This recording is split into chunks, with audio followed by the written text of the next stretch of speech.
naman ng mga manok. For today's video, magluluto na yun ng malagkit. Ayan. Nilagyan ng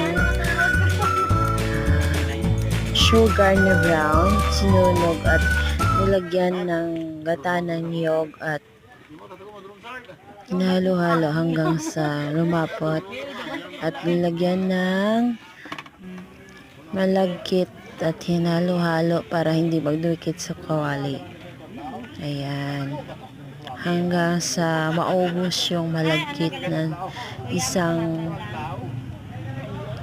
kalahati ng Valdina pita. Ayan. Don't forget to subscribe to my YouTube channel and click the bell for more videos.